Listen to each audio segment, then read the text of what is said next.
Hola, muy buenas noches. Bienvenidos al Diván, Psicología Integral al alcance de todos. Me agrada muchísimo volver a vernos. Les agradezco por estar conectados una noche más en el Diván. Hoy hablaremos acerca de pautas de crianza, pero antes de iniciar con el programa, quiero recordarles que en Detalles Mida Chic pueden encontrar los mejores detalles personalizados. En su catálogo encontrarán gorras, camisetas, llaveros y todo lo que quieran para complacer a sus seres queridos. Detalles Mida Chic, tu tienda de regalos personalizados. Y vamos a iniciar con el ABC de la psicología. Pueden comunicarse al 098-592-7245 y en el diván despejaremos sus dudas. Veremos nuestra primera pregunta en pantalla. ¿Por qué me duele la cabeza cuando estoy estresada? Bueno, definitivamente porque lo que no expresamos, lo que está sucediendo en nuestras emociones, con nuestro corazón, con lo que sentimos, con lo que interpretamos acerca de todo lo que nos rodea, pues nuestro cuerpo lo expresa. Por eso es muy importante atender nuestras emociones, reconocer qué estamos sintiendo, porque estamos diseñados tan perfectamente que de alguna manera nuestro cuerpo nos está mostrando que es momento de hacer una pausa y atendernos. Así que lo que no se expresa a nivel emocional, nuestro cuerpo lo va a expresar con dolores físicos, a lo que se le conoce con somatización. Hay que descartar, tal vez a través de un examen médico, si puede haber alguna afectación, pero regularmente si está asociado a un evento estresor, puede ser que no se está gestionando esta emoción, que no estamos teniendo unas técnicas de afrontamiento adecuadas o estamos guardando muchísimo. Así que examinar qué se está sintiendo y gestionarlo. Veremos nuestra segunda pregunta en pantalla. ¿Cómo puedo decirle a mi pareja que cuando me grita siento muchas cosas desagradables? Esta pregunta es muy importante porque pasa muchísimo. A veces en las parejas tiende a guardarse toda la información relacionada con las problemáticas. Y esto lo único que hace es generar aún más conflicto. Por otra parte, si estamos hablando de que una persona está utilizando gritos para dirigirse a otra persona, ya podemos decir que estamos hablando de maltrato. Por lo tanto, es importantísimo que expresemos cómo estamos sintiendo. Primero nos hacemos cargo de lo que estamos sintiendo. En este caso podemos decir, me siento triste o me siento enojada o me siento vulnerada, lo que esté sintiendo y experimentando, me hago cargo de mí. Cuando levantas la voz, cuando gritas, te pido por favor me respetes o te pido por favor que hables más bajo. Es muy importante expresar cómo se siente. Poner un límite a tiempo puede disminuir una cantidad de consecuencias nocivas y hay que tener muy en cuenta que los gritos no son una forma de resolución de conflictos y también es maltrato. Así que muy atenta con eso. Y si quieres agendar terapia psicológica, también puedes comunicarte al 098-592-7245 para terapia, coaching, formación en programación neurolingüística, orientación vocacional, capacitación empresarial y muchas cosas más, porque tu salud mental lo merece. Ahora sí, nos vamos a ir al desarrollo de nuestro contenido. Hoy me acompaña una persona muy especial y que conoce muy bien estas temáticas. Vamos a hablar de pautas de crianza y le doy la bienvenida a la psicóloga Patricia Mazzuca. Hola Patricia, buenas noches. Buenas noches, muchísimas gracias por la invitación. No, muchísimas gracias a ti también por estar aquí, por compartir todas tus experiencias y conocimiento aquí en el diván. Además, con este tema tan lindo, he visto el contenido que manejas y es muy apropiado para lo que vamos a hablar hoy. Así que te doy la bienvenida. Patricia nos acompaña desde Venezuela. Gracias por darnos este tiempo. Y para todos va a ser una información muy relevante porque no sabemos muchas cosas y en nombre del amor y con la mejor intención cometemos muchos errores. Así que hablaremos de pautas de crianza. Patricia, cuéntanos dentro de tu experiencia, las pautas de crianza. ¿Hay una cadena similar entre una persona y otra? ¿Hay pautas repetitivas que tal vez se naturalizaron en el ambiente? Fíjate, Carol, esa es una pregunta muy interesante y yo creo que hoy en día es el tema, el auge, la famosa crianza. que es un tema que se está manejando. Y bueno, creo que algo muy importante que hay que tener en cuenta es que anteriormente nuestros padres, nuestros abuelos, han sido acostumbrados y el único precedente que tenían como para criar, para que los niños obedezcan, para establecer límites, era a través de la misma crianza que ellos habían recibido por sus padres. Afortunadamente, actualmente contamos con, bueno, redes de apoyo, información que tenemos a la mano que es fundamental, que cualquier persona tiene acceso a ella y que puede hacer uso de ella para indagar un poquito en el tema de la crianza, para indagarnos todos un poquito y aprender cada día más que un niño no es necesario educarlo desde el miedo, desde la palabra agresiva, desde la violencia verbal, la violencia física, sino más bien desde el respeto, la empatía, el diálogo. Fomentar estos espacios entre padres es súper importante en este tema de la crianza. Totalmente de acuerdo contigo. Teniendo en cuenta todo lo que nos mencionas y reconociendo que se hace en el nombre del amor y con la mejor intención y usando los recursos que tal vez fueron los que aprendieron de su modelo, ¿no? Entonces hay que Así es. invitarnos a conocernos un poquito más y revisar de esas cosas que yo viví, qué cosas pudiera cambiar ya Así es. siendo adulto. Porque si de pequeños no pudimos tomar decisiones, pues de adultos sí. Y es nuestra responsabilidad tener esta corregulación con nuestros pequeños. Así que, Así. ¿cuáles serían estos desafíos más grandes de ser padres, Patricia, desde tu perspectiva? Teniendo en cuenta que estamos en un mundo inmerso en la tecnología, en un mundo donde papá y mamá ya trabajan, donde el tiempo es muchísimo más limitado para los niños. Entonces Así prácticamente es. los niños terminan educando sus emociones por lo que les dicen en calle, por lo que revisan en las redes. ¿Cuáles serían esos desafíos así para enmarcarlos los más principales en lo que tú has podido ver y dentro de tu conocimiento? Fíjate, Carol, yo creo que, bueno, la crianza es un proyecto de vida que evidentemente, así como la disciplina, podemos llamarlo de esa manera, amerita tiempo, amerita una serie de factores que son fundamentales y uno de ellos es el tiempo de calidad con los niños. Es súper importante que los papás, y yo creo que este es un tema que se maneja mucho, que como te digo, hay mucha información, pero a la hora de la práctica, que de hecho lo podemos ver en las consultas, es un poquito más complicado, porque bueno, papá y mamá tienen trabajo, tienen cosas que hacer, es entendible, pero ese tiempo de calidad con los niños, ese tiempo de interacción, involucrarlos en el día a día con los niños, preguntarle qué hiciste, cómo te fue, qué amiguitos tienes en el colegio, cómo te estás llevando, involucrarse en la vida no solamente a los niños, sino a los padres, en la vida de los niños, es súper Ujú. importante en este tema, sobre todo porque genera lo que nosotros llamamos, bueno, estos límites, por supuesto que, bueno, podemos adentrarnos un poquito en este tema, que es el tema de Sí. los límites. Existen lo que son los límites negociables, que, bueno, son límites que a pesar de que son impuestos de una manera firme, siempre tiende a ser un poco más flexible al momento de decirlo. Ahorita voy a Ujú. explicar un poquito por qué. Y los límites innegociables, que son aquellos que tienen que ver con la salud del niño, por supuesto, ponte el cinturón, son Supervivencia. temas que Ujú. ameritan exactamente que proteger al niño, temas de salud también, temas de bienestar, que hay que cepillarse, este tipo de límites y normas que deben de existir en cada hogar y el tema del respeto, por Ujú. supuesto, que también viene al cabo con los límites, respeto hacia los demás y respeto también hacia los propios, hacia el mismo, hacia su propio cuerpo, etcétera, etcétera. Estos son los límites innegociables. Hay límites que bueno, lo que nosotros llamamos como límites negociables, que realmente se vincula mucho con lo que serían las consecuencias también. Es decir, los límites negociables son aquellos que, bueno, son normas establecidas en casa. ¿Por qué se llaman negociables? Porque a veces creemos que, bueno, que los niños nada más, este tipo de límites tienden a ser muy,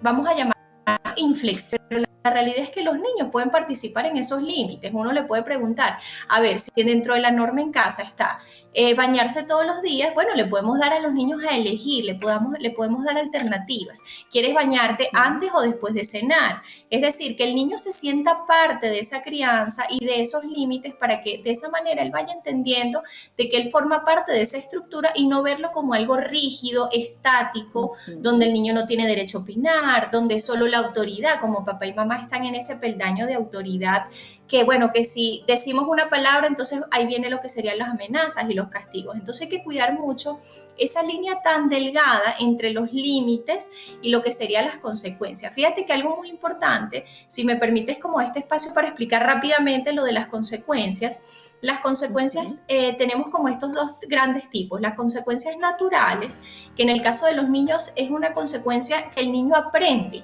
es decir, no hay una interferencia de un adulto. Si, vamos a suponer el caso, estamos cenando y el niño no quiere comer. Evidentemente la consecuencia natural es que el niño va a tener hambre. No, o vamos a suponer el caso de que el niño está en un entorno jugando, deja su juguete, la consecuencia natural es que no puede jugar. Estas son consecuencias naturales donde no hay interferencia y el niño aprende que su accionar tiene consecuencias, ya sea positivas o negativas. Sin embargo, evidentemente no todos los comportamientos tienen consecuencias naturales. Luego está lo que serían las consecuencias lógicas, que ahí es donde entra el adulto. Es decir, está el adulto para guiar al niño. Si tú haces esto, vamos a suponer que el niño no quiere comer. Bueno, nosotros como adultos le decimos, si no comes ahorita, evidentemente en un rato vas a tener hambre. Entonces lo guiamos en ese proceso donde el niño aprende de que sus acciones tienen tanto consecuencias positivas y consecuencias negativas. Sí. Y ese tema de lo que sería la crianza viene muy fundamentado en que, bueno, hay que tener como mucho cuidado, porque amar a los niños siempre va a estar bien y siempre es lo que se debería hacer. Sin embargo, muchas veces se confunde con esa permisividad. Es decir, yo amo a mi hijo, pero ¿hasta qué punto? Y ahí es donde nosotros como psicólogos creo que hay que hacer como ese hincapié en que amar no tiene nada que ver con las demás cosas. Amar, tú siempre vas a amar a tu hijo incondicionalmente, no va a estar con un afecto condicionado. El niño se tiene que sentir amado a pesar de las consecuencias, a pesar de las acciones del día a día. Entonces, bueno, lo que yo quiero decir con esto es que criar sin duda es algo complicado, no es tan sencillo, es un trabajo a largo plazo que requiere paciencia, requiere entendimiento, requiere involucrarse en la vida del niño, requiere saber poner límites desde formas claras y concisas. Si son más pequeños, todavía aún más. Nuestro lenguaje tiene que ser muy básico y que le llegue de una manera muy sencilla. No podemos decirle a un niño de 2 años, no vayas a tocar el jarrón que se va a caer porque si no vamos a... No toques el jarrón. Es decir, nuestro lenguaje tiene que adaptarse también a su procesamiento cerebral y cómo funciona su estructura. Totalmente. Y hablando un poquito de límites, siempre es importante entender, bueno, enmarcando un poquito lo que tú mencionas, no se trata de condicionar el amor, dejar clarísimo que es la conducta, que no es la identidad, lo del niño lo que está de forma inadecuada, sino más bien, hiciste esto, fue tu conducta, no es adecuada, pero te amo con todo mi corazón. Él debe saber siempre que no se ama si sacó una buena nota, pero que si sacó una mala nota ya no lo aman. Eso es importantísimo. Y un límite siempre debe venir acompañado de una alternativa. Si un niño, el niño que tú nos hablas de 2 añitos, está explorando y ve una pared hermosa y tiene una cantidad de colores en la mano, pues él quiere pintar, él tiene mucha creatividad y va a empezar a pintar ahí. Entonces yo no puedo decirle a un pequeñito, no seas grosero, ¿qué estás haciendo? Malcriado, porque él está simplemente explorando su creatividad. Entonces el límite debe ir, me encanta que pintes, me encanta que dibujes, que explores las cosas. Le damos un lugar en donde sí pueda rayar, donde pueda pintar y juntos vamos a limpiar esto. Aquí no se hace en otro lugar. Eso es un límite, siempre debe venir con una alternativa. Se debe abordar la conducta, no la identidad del niño, no usar el eres, eso es importantísimo. Y los límites les ayudan también a los niños a cuidarse a ellos mismos, a saber que no en todo lugar se puede hacer de todo, que hay unas reglas, que hay unas normas y que así también su integridad va a estar muy protegida, que lo hablaremos un poquito cuando toquemos el tema del no. Y hablando un poquito del vínculo, hablemos un poco del vínculo, Patricia. Sin duda alguna, el vínculo es imprescindible, no es negociable. Los niños, cuando son chiquitines, la especie humana, cuando somos pequeñitos, necesitamos sí o sí de un adulto. Somos una especie totalmente dependiente en nuestra primera infancia, literalmente. Si no nos protegen, si no nos alimentan, si no nos cuidan, si no nos dan cariño, pues no vamos a sobrevivir. Entonces el vínculo es demasiado importante, la forma en cómo conectamos con ellos, el tono de voz, la forma en que les damos cariño, todo eso es súper importante. Este Así vínculo, es. Patricia, tiende a, en la sociedad, en la cultura, tiende a verse como es mamá quien debe tener el vínculo. Y no es así. De hecho, estudios científicos nos demuestran que el papá, si permanece mucho tiempo con sus bebés, empieza a generar unas sustancias químicas muy similares a las que tiene mamita también con el niño. Entonces, es hora de levantar un poquito la voz y decir, bueno, papá y mamá ejercen una figura súper importante y el vínculo es importantísimo de parte de los dos cuidadores si están papá y mamá. A menos que uno de los dos haya fallecido, pero estará abuelita o abuelita, no sé, como sea el caso. Pero hablemos un poquito de este vínculo. ¿Has tenido casos donde sientan, por ejemplo, que eso es muy común en consulta, si ya tienen para comer y para dormir, están bien? Y esas son necesidades básicas, pero el Así vínculo es. afectivo es muy Sí. importante. Sí, ¿Cómo ves tú fíjate, Carol, esto? creo que esto es algo sumamente importante y es algo que poco se habla, a pesar de que hay mucha información acerca de la importancia del vínculo, como tú muy bien lo has dicho, siempre está orientado al área maternal. Y esto es algo que es importante hablarlo, porque papá cumple un rol distinto, pero igual Ujú, importante. No es lo exactamente. mismo, a veces, muchas veces pasa, sobre todo en entornos donde hay un ambiente de separación, donde mamá ejerce ese rol cuidador y protector, y tenemos que recalcar que lo que realmente importa y lo que realmente el niño va a buscar es esa necesidad afectiva que la puede suplir, es verdad, cuando papá no está en casa, cuando hay una ausencia paterna, Ujú, lo que realmente queda es la función. Es decir, puede estar el abuelito, puede estar cualquier otro cuidador que ejerza esa función paternal, pero es una función que es netamente paterna, no hay una sustitución. Entonces es como importante hacerle esclarecer esto un poquito a las mamás que nos pueden ver, de la importancia de dejar también ejercer a papá en su rol paternal, porque son funciones distintas. Mamá siempre tiende a ser total. como cuidadora, la que contiene. Papá también, en casos, por ejemplo, me ha sucedido muchas veces en consulta que papá es el que ofrece esos espacios incluso de contención en casa, de Claro, mediación. Entonces, permitirle estos espacios tanto a mamá como a papá y diferenciarlos, porque el niño tiene que aprender a diferenciar, que con mamá hago ciertas cosas, con papá esos espacios tienen que estar como muy delimitados. Por supuesto, habrán actividades en conjunto, en familia, donde se compartan este tipo de intereses, pero siempre papá y mamá cumplen ese rol y es fundamental para el vínculo del niño. Fíjate que en este punto me parece como importante tocar el tema, en el tema del vínculo, lo que sería para los niños la importancia de, como tú muy bien lo mencionaste, de papás que se quedan en suplir esas necesidades básicas, lo que nosotros ujú, conocemos como esa parte primitiva, es decir, nuestras sí, necesidades de hambre, nuestras necesidades de sueño, pero el niño necesita tiempo con mamá y con papá. Porque si hablamos de totalmente. funciones, papá también tiene que estar dispuesto y mamá también a cumplir ese rol dentro del hogar y a entender la importancia que ellos vienen a ejercer para el niño. El tiempo de calidad es algo fundamental. Ujú, No podemos dejarlo exacto. pasar. Yo entiendo que muchas veces, bueno, llegamos cansados, muchas veces no tenemos la paciencia que a veces tenemos, pero hay que buscar esos espacios, acercarnos, sentarte, ponerte a la altura. ¿Qué quieres hacer? Como tú muy bien lo has dicho, que a veces no tenemos el tiempo, a veces nos cuesta un poquito, Ujú, pero tratar de ponernos a su altura y vincularnos con el niño. ¿Qué quieres hacer? ¿Qué te gustaría exacto. hacer? ¿A dónde quieres ir? Involucrarnos en el día a día, porque muchas veces el niño es visto como no es capaz de tomar decisiones, no lo involucramos en la dinámica familiar, no lo incorporamos a las actividades del día a día, y la realidad es que el vínculo se genera de esa forma, en el compartir, en la interacción, en cómo tú te preocupas por Ujú, mí, un beso, un abrazo, por supuesto, el afecto, lo que es la presencia física, pero también el tiempo que nosotros le dedicamos a los niños.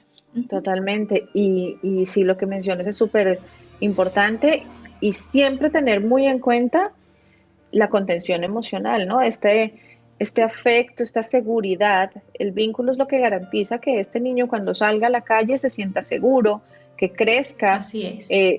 teniendo un autoconcepto lindo acerca de él y del mundo que lo rodea. Entonces es muy importante escuchar un poquito al niño, conocerlo, validarlo a nivel emocional y hablando un poquito acerca de las emociones de los niños. Se tiende muchísimo a invalidar lo que se siente y solamente se ve la conducta y la conducta pues es la consecuencia de algo que se está sintiendo. Entonces, aquí cabe Así mucho es. resaltar que los niños aún no tienen esta maduración cerebral, la parte de la neocorteza, la parte racional, que es donde se da la inteligencia emocional, aún no se desarrolla. Están explorando emociones, las están sintiendo y simplemente las sacan y como no saben lo que están experimentando, pues eso se puede convertir en una pataleta, en jalarle el cabello a la hermanita, en darle patadas a la pared, lo que sea. Y son emociones que están ahí que el niño no sabe qué le está sucediendo. Es la función de Así papá y es. mamá, quienes ya tienen la neocorteza más desarrollada y hay una maduración, quienes le ayudan a identificar al niño qué sientes. En ese momento le ayudan a ponerle un nombre a lo que siente y le dan alternativas, pero esa emoción hay que escucharla, no se puede apagar, ni anestesiar, ni entretener. Si el niño está sintiendo miedo, nada de toma esta chupeta, ya, ya, ya, no pasa nada. No, hay que escuchar la emoción. Entonces, eso es importantísimo porque es la única forma en que los niños crezcan seguros. De lo contrario, Así es. podemos tener una consecuencia a corto plazo como que se calmó el niño, entre comillas, y es el susto del adulto en mi hijo está llorando y no quiero verlo llorar o está enojado y no quiero verlo así. El adulto mismo no se conoce, no sabe cómo gestionar su emoción y lo que hace es apagarle la emoción al niño, hacerle sentir que lo que siente es malo y que la única emoción linda es cuando sonríe y le dice que sí a todo y eso es un peligro. Criar un niño 100% obediente es mandarlo al mundo, que a todo el mundo le diga que sí, puede tener Así es. vulnerabilidad ante el abuso sexual, una cantidad de cosas que no. Entonces hay que respetar esas cosas, es bien importante. Y no dejar de lado que todas las emociones son lindas, no se expresan, no se sienten todas de forma agradable, pero son funcionales, existen para algo. Entonces, no, prohibido anestesiar la emoción del niño, apagársela, darle a entender que no está bien que sienta eso, porque sí está bien, es saludable y es lo que evita que a futuro tenga ansiedad, depresión y una cantidad de patologías que podemos prevenirlas si escuchamos las emociones de los pequeños. Y en Latinoamérica vemos mucho, bueno, a nivel general, no se nos ha educado con esto. Actualmente a los pequeñitos ya se los está educando más, pero nosotros ya de adultos como que no tuvimos ese acceso y me encantó cuando tú decías al inicio, tenemos información ahí, a mano. Hay artículos científicos donde se hacen estudios, donde hay profesionales hablando de educación emocional, o a veces invertimos en cualquier cosa que tal vez no nos va a servir tanto como informarnos en las últimas técnicas que se están usando para las conductas de los niños, para el vínculo, para el amor. Todas esas cositas son importantes. Con respecto a todas estas emociones, donde tú estás, bueno, tú estás en Venezuela, que imagino que es como muy Sí. similar, ¿no? Se tiende también a opacar las emociones dependiendo del género, porque las niñas pueden llorar, pero el niño no. El niño puede ponerse enojado porque es todo un hombrecito. Y la niña no puede enojarse porque se va a ver como un hombre. Entonces, incluso en los hogares tiende Sí. a validarse la emoción de acuerdo al género. Cuéntanos un poquito de eso, Patricia. Bueno, fíjate, sí, yo creo que este tema de las emociones es un tema que hay que hablarlo, que si bien es cierto, Ujú. como lo has comentado, hay mucha información sobre las emociones, Sí. pero yo creo que para entender la conducta de los niños debemos pasar por este tema de las emociones. ¿Por qué? Porque, a ver, las emociones no están fácil como nosotros o muchos papás lo suelen pensar de que tranquilo Ujú. hijo, todo va a estar bien. No, esto amerita un proceso mucho más complejo y ya estamos hablando de una maduración cerebral, como tú bien lo mencionaste al principio. Fíjate que el cerebro humano es como esa torre de control, yo lo llamo así, que nos permite como entender un poquito y recibe esa información de nuestros sentidos y hace que nosotros posteriormente emitamos esa conducta. Ujú. Hablando un poquito del cerebro infantil para entender y pasar al tema de las emociones brevemente, fíjate que Ujú. el cerebro inicialmente, el primero que se empieza a formar es ese cerebro reptiliano, como ya lo hablamos, que es ese cerebro primitivo, a través del cual lo que se busca satisfacer son necesidades básicas, es un cerebro Ujú. reactivo, automático, es decir, no podemos esperar más allá. Por eso yo siempre le digo a los papás que ante un berrinche o ante una emoción intensa, tenemos primero que evaluar si las necesidades del niño, las básicas, están Están satisfechas, cubiertas. porque de Ujú. otra manera no podemos garantizar que el niño realmente contenerlo de esa manera, porque él lo que necesita en ese momento, bueno, es suplir sus necesidades básicas. Posteriormente, luego ya después del cerebro reptiliano, tenemos este cerebro emocional tan importante y es ahí donde entran en cabida las emociones. Como tú muy bien lo sabes, bueno, no sé las personas que nos están escuchando, pero para que entiendan un poquito el comportamiento infantil, las emociones provienen de ese sistema límbico que está garantizado por esas estructuras. El sistema límbico también, este cerebro emocional también es un tanto reactivo, es involuntario. ¿Qué quiere decir esto? Que no hay emoción que tenga que ser reprimida, porque las emociones están para ser expresadas y aceptadas. Porque el niño lo que está es manifestando su sentir. Cuando un niño siente rabia, siente tristeza, cuando siente molestia, cuando lo siente frustración, evidentemente la emoción está ahí. Y lo que se activa son esas estructuras del sistema límbico, que es de la amígdala, y el niño hace que libere estas adrenalinas como lo que es la hormona del cortisol, que es la hormona del estrés. Entonces el niño, por supuesto, se hiperactiva y se paraliza, no razona. Entonces, ¿qué es lo primero que tenemos que hacer en el campo emocional?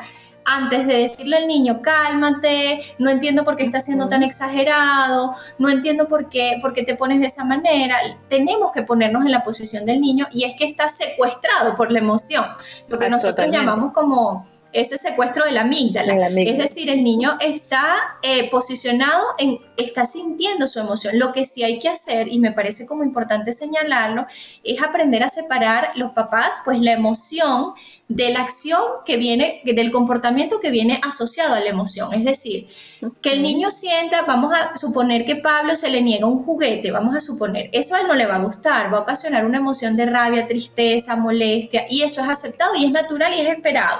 Ahora, cuando Pablo está pasando esa emoción, probablemente él va a querer gritar, va a querer hacer una infinidad de comportamientos, pero ahí está la diferencia entre la emoción y la acción asociada a la emoción. No es lo mismo que el niño tenga las ganas a que lo haga. Entonces ahí entra en juego lo que es el cerebro ejecutivo, que ya es como ese pensamiento más racional. Fíjate, Carol, que el cerebro ejecutivo se viene a desarrollar por su, vamos a llamar completud, entre los 25 y los 30 años. Entonces, para un niño exigirle que se maneje ante situaciones que no puede es una situación bastante complicada. Tenemos que ponernos en su lugar, ponernos a su altura y ayudarlo en ese proceso de regulación.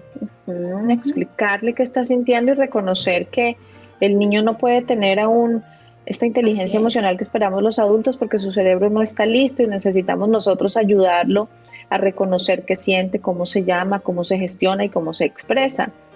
Entonces, por eso aquí es bien importante que los adultos reconozcamos también cómo nos sentimos, que nos conozcamos un poquito, que veamos esto que tanto nos incomoda, a ver si también lo tenemos que trabajar en nosotros para que podamos estar como con estos canales cognitivos limpios a la hora de abordar a nuestros pequeños. Entonces requiere mucho tiempo, requiere mucha paciencia, requiere también reconocer que las emociones no son buenas ni malas, son emociones y tienen una función. Y algo muy clave es que el adulto se puede autorregular, pero el pequeño siempre va a necesitar una corregulación. Así que es nuestra misión como adultos ayudarle a entender al niño todo este tema de las emociones.